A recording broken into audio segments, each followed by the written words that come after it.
welcome back.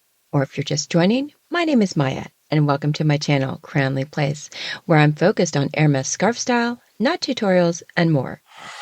Before we get started, let me give a shout out to all the new channel members and special welcome to the new knot connoisseurs and elegant insiders. If you haven't already, be sure to check out the membership options. In this video, I'd like to focus on another Hermès artist whose designs have been highly collected since his debut with the house just a few years ago.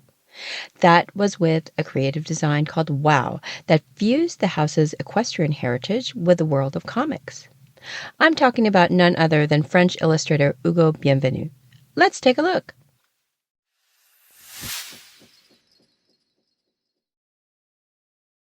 Ugo Bienvenu is a French illustrator, director, publisher, and producer based in Paris who first started working with the house on a series of animations for their Instagram page, which, if you follow it, is an ever-changing landscape of interesting content. No surprise there. I thought I'd share a few fun facts about Bienvenu. One, that he has a multinational upbringing, having grown up in Guatemala, Mexico, Chad, and France.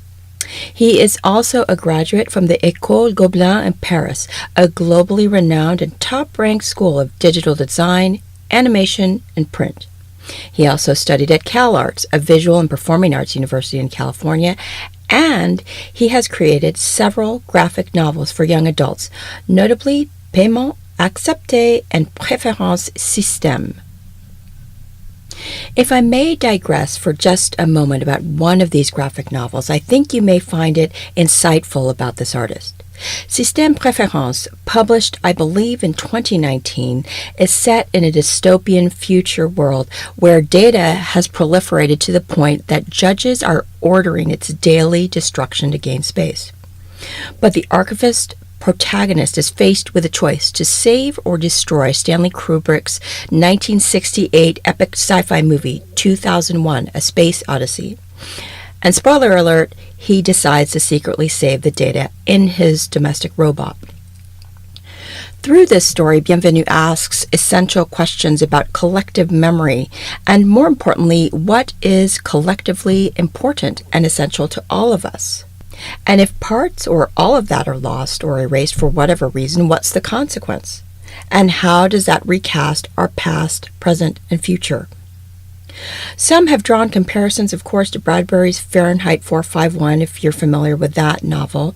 But even if you ignore the literary themes here, what's clear is that this is an artist who thinks deeply about our roles in shaping not only culture, but our shared sense of being and identity.